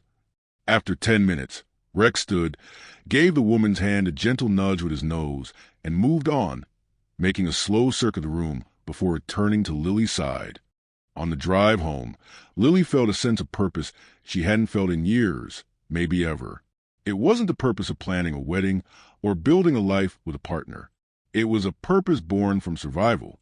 It was the purpose of service. She looked at Rex, who was sitting in the passenger seat, watching the world go by. We have a new job, buddy, she said, her voice firm and full of love. And I think we're going to be great at it. He turned and looked at her, and in his deep, knowing eyes, she saw not just a hero, but a partner. Their story was far from over. It was just beginning a new, more meaningful chapter. The training was rigorous, a welcome distraction that filled their days with structure and purpose. For 6 weeks, Lily and Rex attended classes at the hospital, learning the protocols of animal-assisted therapy. They practiced commands, desensitized Rex to medical equipment like wheelchairs and walkers, and learned to read the subtle signs of patient distress. Rex, to Dr. Rossi's continual amazement, seemed to inherently understand his role. He wasn't there to play or perform tricks. He was there to be a calm, non-judgmental presence. Lily, in turn, found her own voice again. She wasn't just a bride from the wedding scandal. She was Rex's handler, his translator, his partner. The training forced her to focus outward, on him and on the patients they would soon be helping. The gnawing ache of betrayal began to soften, replaced by the steady satisfaction of mastering a new skill set with her best friend. The day of their first official session arrived, bringing with it a flutter of nerves that felt entirely different from wedding day jitters. This was a healthy fear, the kind that came with stepping into a new, important role. Their first patient was a young woman named Sarah, a veteran who had returned from deployment with severe PTSD. She sat rigidly in a comfortable armchair, her eyes fixed on a point on the wall, her hands clenched into fists on her lap. Her therapist, a calm man named David, had briefed Lily beforehand. She struggles with hypervigilance and trust. Don't be discouraged if she doesn't engage. Lily led Rex into the quiet therapy room. Sarah, this is Lily and Rex, David said gently. Sarah gave a barely perceptible nod, her eyes flicking over them before returning to the wall. Rex, off-leash as per their training, didn't approach her. He sat down near Lily, his body relaxed, and simply observed. The silence stretched for a full minute, thick and uncomfortable. Then Rex did something he hadn't been trained to do. He let out a soft, deep sigh, the kind he made when he was completely at ease, and slowly lay down, resting his head on his paws. It was a signal of ultimate safety. There is no threat here. Sarah's eyes flicked down to him. The tension in her jaw eased just a fraction. Would you like to greet him? Lily asked softly, using the scripted phrase. You can just say hello. He doesn't need to be touched. Sarah was silent for another long moment. Then, in a voice rough with disuse, she said, He's very calm. He is, Lily agreed. He's a good judge of character. Another silence. Then, Sarah unclenched one of her fists. My unit had a dog, a Belgian Malinois. His name was Duke. Rex's ears twitched at the name, but he didn't move. He didn't make a home, Sarah whispered, the words costing her. Lily's heart ached for her. She didn't offer empty platitudes. She simply said, I'm so sorry. That must be very hard. Rex, as if on cue, let out another soft sigh and shifted, rolling slightly onto his side to expose his belly in a gesture of vulnerability and trust. A single tear escaped Sarah's eye and traced a path down her cheek. She didn't wipe it away. Slowly, so slowly it was almost imperceptible, she unclenched her other hand and let her palms rest open on her knees. It was a monumental shift. The session ended without Sarah ever touching Rex. But as they were leaving, she looked directly at Lily for the first time. Will he be here next week? Yes, Lily said, her voice full of emotion. We'll be here. In the hallway, David, the therapist, looked stunned. That's the most she's spoken in 2 months, he said. And the open hands, that's a huge breakthrough. I don't know how he knew. Lily looked down at Rex, who was now leaning against her leg. His job done. He just does. The next session was with an elderly man named Arthur, who had suffered a stroke and had become withdrawn and depressed, refusing to participate in his physical therapy.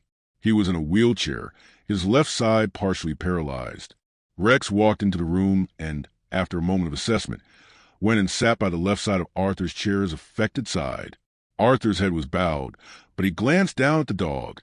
Arthur, this is Rex, the physical therapist said. He's here to help with your session today. The goal was to get Arthur to use his left arm to throw a ball for Rex. The therapist demonstrated. But Arthur just shook his head, his right hand gripping the wheelchair arm. Lily had an idea. Rex, bring, she said, holding out a small softball. Rex took the ball gently in his mouth. Instead of bringing it to Lily, he turned and nudged Arthur's left hand with his nose, the ball a soft pressure against his limp fingers. Arthur flinched, but didn't pull away. He looked at Rex, who dropped the ball into his lap. The dog then took a step back and sat, staring at the ball with intense focus, his tail giving a single, encouraging wag. There was a long pause. Everyone held their breath. Then, with immense effort, Arthur's left hand twitched. His fingers fumbled, slowly curling around the soft fabric of the ball. With a grunt of exertion, he lifted his arm a few inches off his leg and let the ball roll from his hand onto the floor. Rex didn't pounce on it. He looked at Arthur, then at the ball, then back at Arthur, as if waiting for permission. Then, in a moment of pure brilliance, he didn't just bring the ball back. He carefully placed it directly into Arthur's left hand again. A sound escaped Arthur's lips, a dry, rasping chuckle. Well, go on then, he muttered. Rex waited patiently as Arthur, with visibly more determination, repeated the motion. This time, Arthur's movement was slightly quicker, his grip slightly stronger. Tears streamed down Lily's face as she watched. This was more than therapy. It was a conversation without words, a negotiation of trust and encouragement between a broken man and a dog who refused to see his brokenness. After the session, as they walked back to the car, Lily felt a profound sense of fulfillment. The ghost of her wedding day was still there, but it was no longer a specter that haunted her. It had become the foundation upon which this new life was being built. The pain had been the price of admission to a purpose she could never have imagined. She knelt on the pavement in the hospital parking lot and wrapped her arms around Rex's neck. "You're not just my hero, you know," she whispered into his fur. "You're theirs, too." Rex licked her cheek, his tail wagging in a wide, happy arc. He didn't need the praise. Her happiness was his reward. They were no longer just owner and pet, or even just survivor and savior. They were partners, a team, and they were just getting started. Weeks melted into a new rhythm, the structured cadence of their therapy work becoming the heartbeat of Lily and Rex's life. The initial nervousness before sessions had vanished, replaced by a quiet, professional confidence. They were a team, a single unit moving with a synchronicity that often left the hospital staff in awe.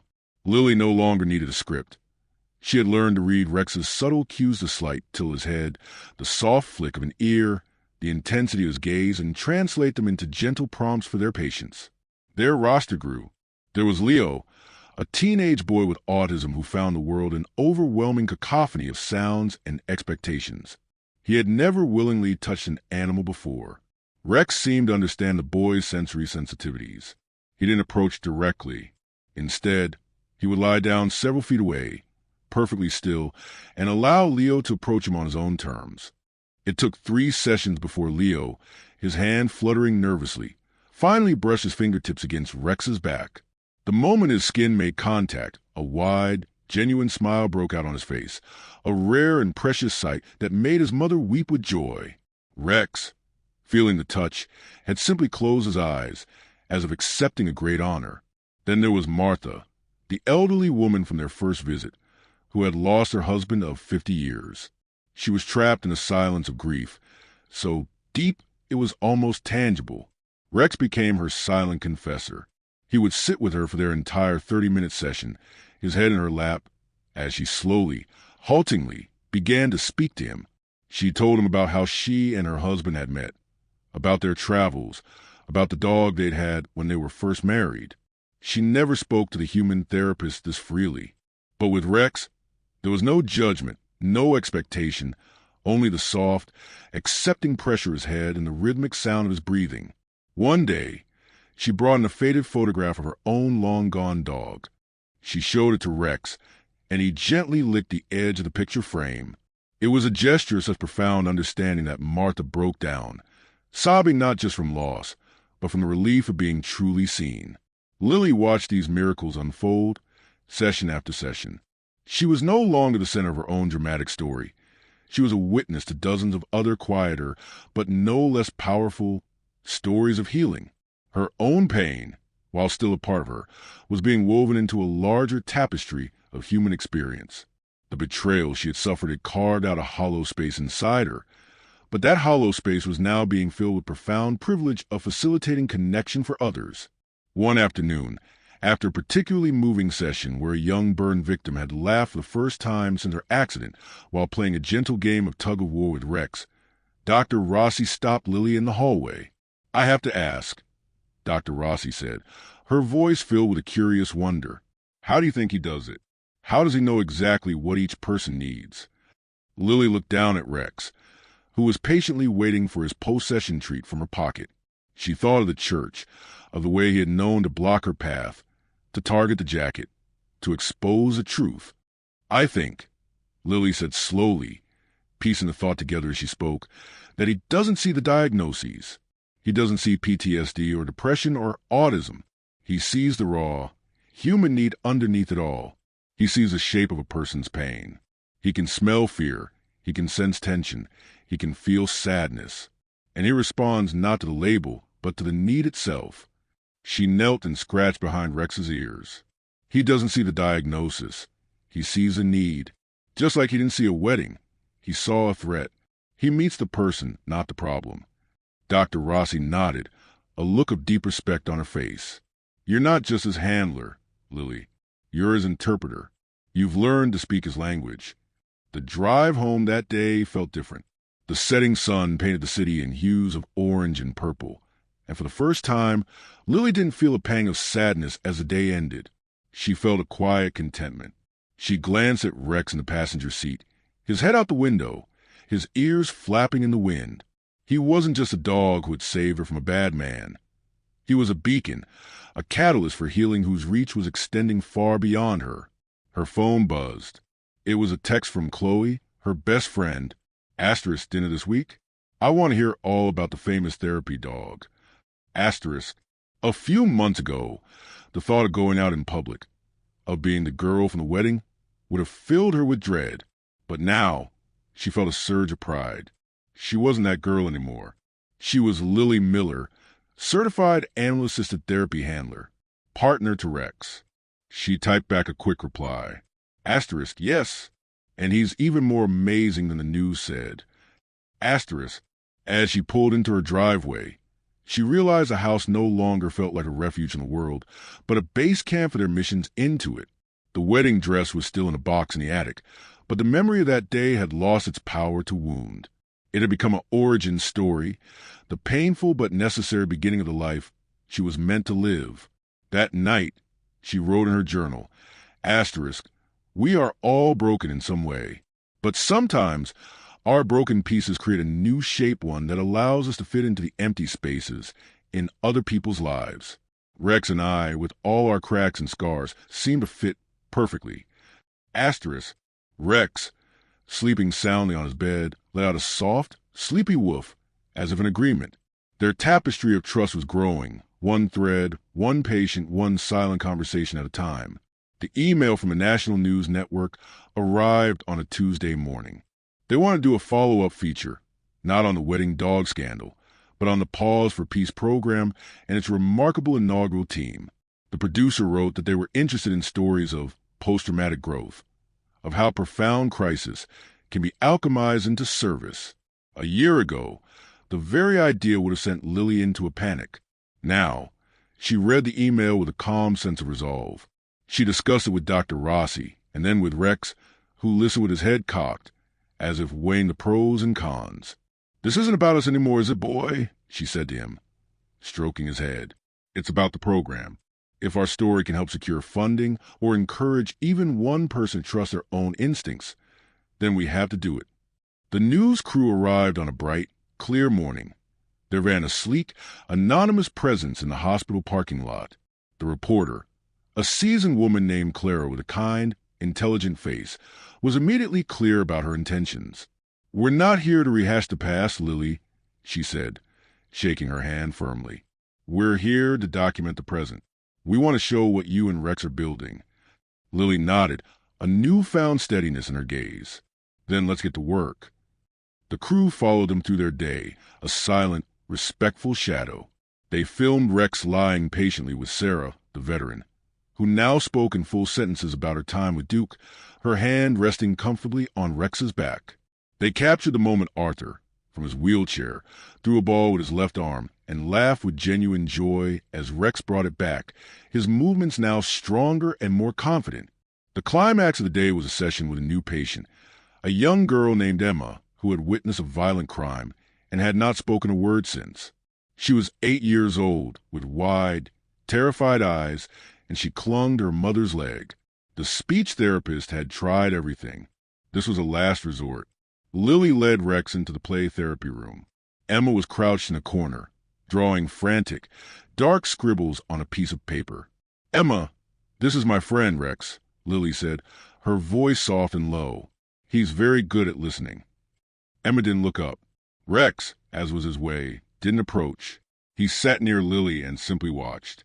The camera, positioned discreetly in the corner, captured the tense stillness. Minutes passed. Then Rex stood up. He walked over to a basket of toys in the center of the room and, to Lily's surprise, carefully selected a small, stuffed turtle. He picked it up gently in his mouth, carried it over to Emma, and dropped it softly into her lap. Emma froze, her crayon hovering over the paper. She stared at the turtle, then at the large, gentle dog who was now sitting a few feet away, looking at her with an expression of infinite patience. Another minute of silence.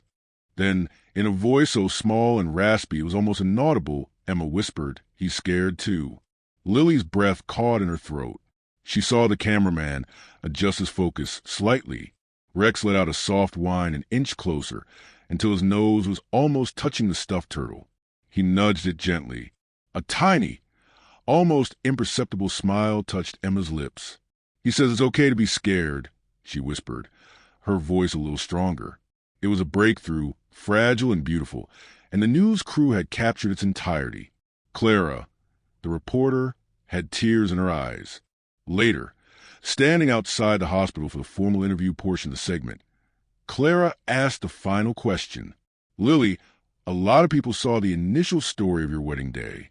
They saw the shock and the scandal. What would you say to them now? What is the lesson you've learned from Rex?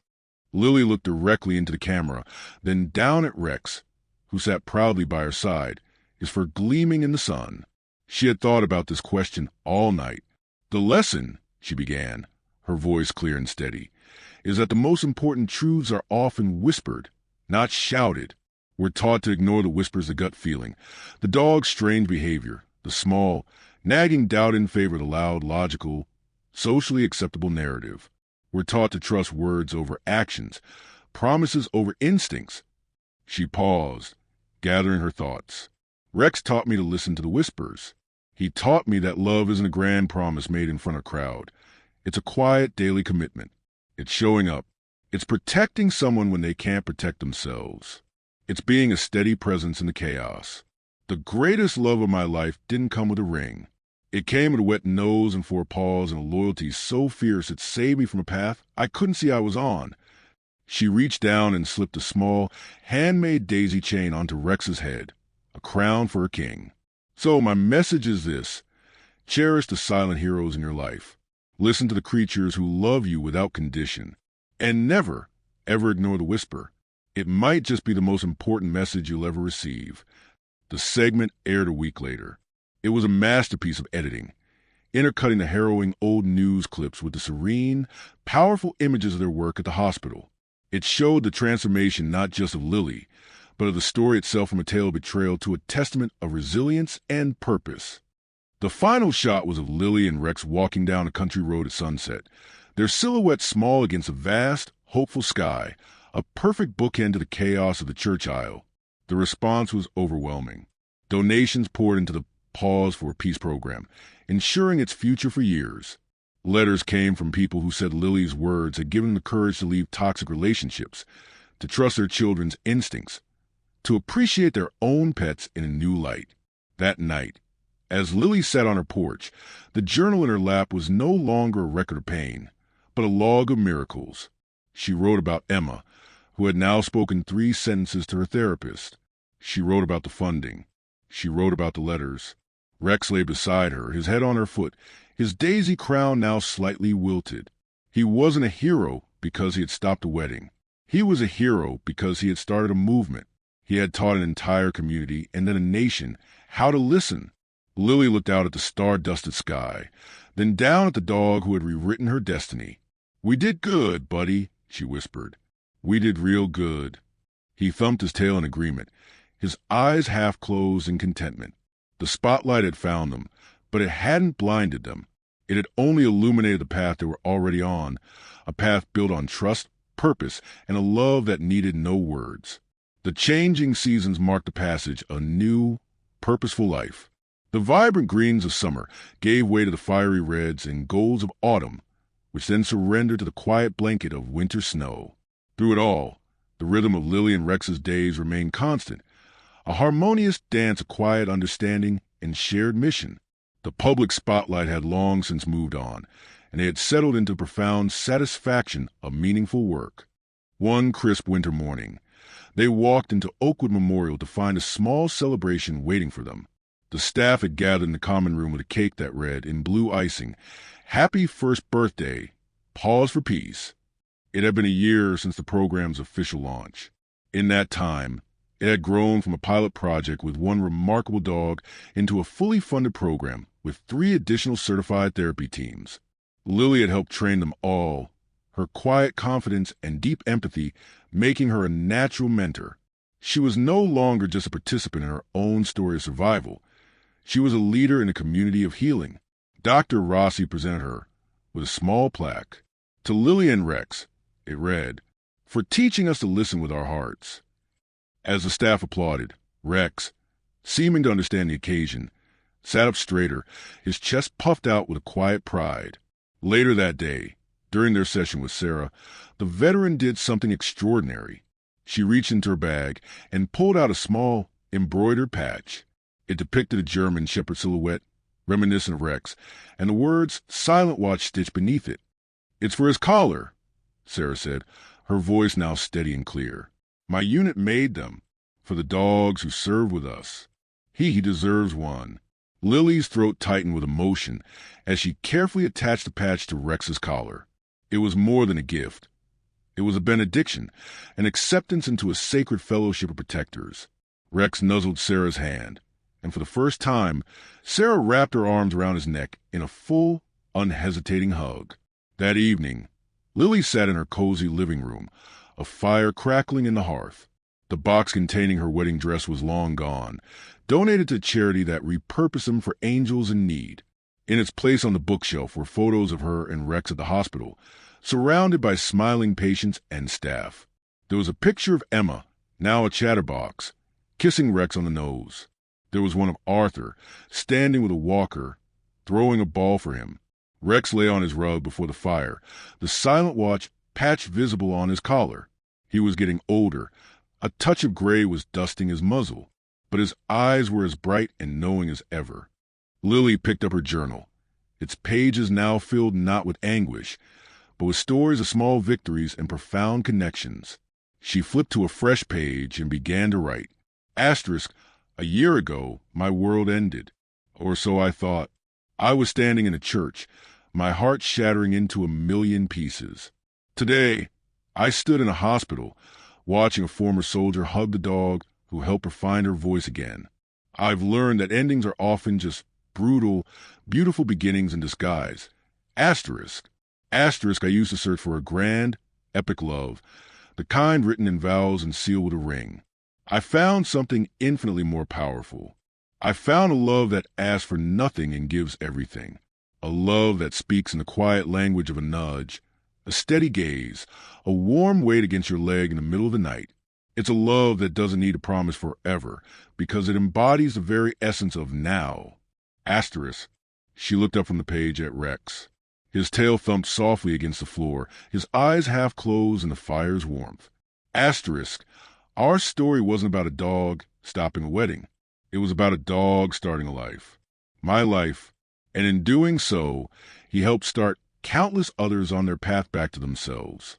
The pain of the past hasn't vanished, but it has been transformed. It is the fuel for our compassion, the foundation of our purpose. Asterisk. She closed the journal and set it aside. She walked over to Rex and sat on the floor beside him, leaning against his solid body. He lifted his head and rested it in her lap with contented sigh. We did it, boy, she whispered, running her hand over his head, her fingers tracing the familiar contours of his ears and the new embroidery on his collar. We built something beautiful from the broken pieces. Outside, the first snowflakes of a gentle storm began to fall, coating the world in a soft, silent purity. It felt like a metaphor, a clean slate, a peaceful quiet after a long and tumultuous journey. Lily knew there were no guarantees about the future. There would be challenges, heartaches, and new lessons to learn. But for the first time, she faced that uncertainty not with fear, but with a quiet confidence. She had faced the worst kind of betrayal, and not only survived but had thrived, guided by the most loyal heart she had ever known. She had learned that the most profound truths are not declared, but demonstrated. They are found in the steady companionship of a creature who asks for so little and gives so much. They are written not in ink, but in the daily unspoken covenant between a person and their dog. As the fire cast flickering shadows around the room, Lily knew this was her happy ending. Or rather, her happy continuing. There were no more grand finales needed, no dramatic conclusions. Just this, the quiet rhythm of a life lived with purpose, the warmth of a fire, the gentle falling of snow, and the unwavering, silent bond with the hero who had chosen to walk beside her. She leaned down and pressed a kiss to Rex's gray-flecked muzzle. "Thank you," she whispered, the two words holding a universe of meaning. And in the peaceful silence that followed, his slow, contented sigh was the only answer she would ever need. If stories like this touch your heart, don't forget to like, share, and subscribe to Bonds Unspoken. Every click helps us share more incredible moments that celebrate the bond between humans and animals. And be sure to turn on the notification bell so you never miss a story that reminds us what true loyalty feels like.